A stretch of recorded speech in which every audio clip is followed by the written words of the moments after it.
নমস্কার গাঙ্গুলি বাবু, এত সুন্দর একটা রেসিপি শেয়ার করার জন্য। আর আপনার এই সুন্দর রেসিপির জন্যই আমিও এই রেসিপিটা আমার পেজেও শেয়ার করতে পারছি। আশা করি আমার বন্ধুদের অন্যান্য রেসিপিগুলোর মতো এই রেসিপিটাও অনেক অনেক বেশি ভালো লাগবে। আজকে তোমাদের সাথে শেয়ার করব আমাদের গাঙ্গুলি দা স্পেশাল চিকেন দরবারি। এটার নামে যেমন আর এটা খেতেও সেরকম অসাধারণ। তাহলে চলো আজকে রেসিপিটা স্টার্ট করি। নমস্কার বন্ধুরা, আপনাদের চ্যানেল অন্তরা কুকিং চ্যানেলে আপনাদের সবাইকে জানাই অনেক অনেক স্বাগত। বড়দের প্রণাম আর ছোটদের ভালোবাসা জানিয়ে আজকে রেসিপিটা স্টার্ট করব। আশা করি তোমাদের ভালো লাগবে। তাহলে তোমরা স্কিপ না করে প্রথম থেকে শেষ পর্যন্ত দেখো। খুব ভালো একটা রেসিপি, এটা গাঙ্গুলিদার রেসিপি, সেটাই আমি রিক্রিয়েট করেছি। একটু সামান্য হেরফের আছে। তার জন্য প্রথমে একটা স্পেশাল মশলা বানিয়ে নিতে হবে। আমার যেহেতু চিকেনটা 600 গ্রাম, সেই হিসাবে হাফ চামচ করে জিরে গুঁড়ো, ধনে গুঁড়ো, আর তারপরে নিয়ে নিয়েছি বেশ কয়েকটা আলমন্ড, আর 4 মগজ নিয়েছি, আর নিয়েছি দারচিনি আর ছোটো এলাচ, লং, সেগুলো সব পরিমাণ মতো নিয়েছি। আর তারপরে নিয়েছি এর মধ্যে একটা স্টার এনিজ আর একটা বড় এলাচ নিয়ে এগুলো ভালো করে শুকনো খোলায় ভেজে নিতে হবে। ভেজে নেওয়ার পর এগুলোকে ভালো করে একেবারে গুঁড়ো করে নিতে হবে। এখানে একটা জিনিস দিতে ভুলে গেছি, সেটা হচ্ছে কসুরি মেথি। তো আমার কাছে রোস্টেড কসুরি মেথি ছিল, সেটাকে আমি আবার দিয়ে এর মধ্যে সেটাকে আবার নতুন করে এটাকে পিষে নিয়েছি। ভালো করে মশলার ডাস্টটা বানিয়ে নিয়েছি।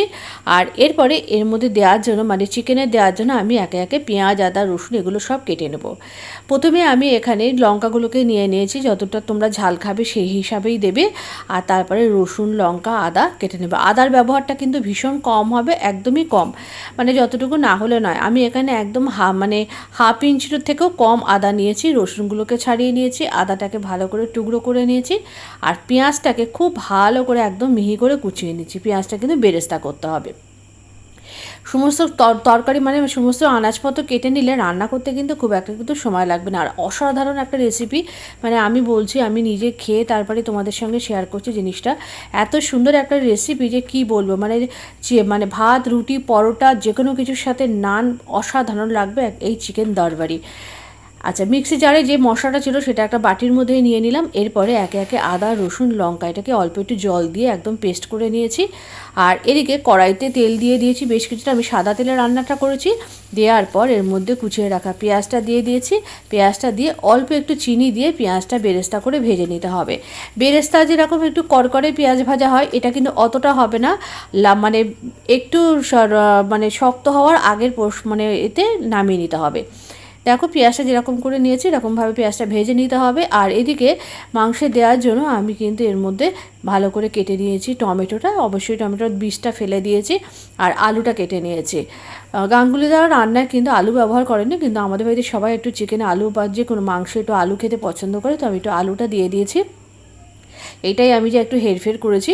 তারপরে চিকেনটাকে মেখে নিতে হবে। চিকেনটা যত ভালো করে মাখা হবে হাত দিয়ে, তত কিন্তু চিকেনটা খেতে অনেক বেশি ভালো হবে। তার জন্য এর মধ্যে টমেটোটা দিয়ে দিয়েছি, আদা, লঙ্কা, রসুনের পেস্টটা দিয়েছি, আর ওই যে ভাজা মশলা যেটা বানিয়ে রেখেছি সেইটা দিয়ে দিয়েছি। আর তারপরে পেঁয়াজের বেরেস্তাটা ভালো করে পেস্ট করে নিয়ে পেঁয়াজের বেরেস্তাটা যতটা ছিল সবটা দিয়ে দিয়েছি। দিয়ে এরপরে এর মধ্যে দিয়ে দিয়েছি একে একে নুন, হলুদ, একটু কাশ্মীরি রেড চিলি পাউডার দিয়ে খুব ভালো করে হাত দিয়ে দিয়ে মেখে নিতে হবে।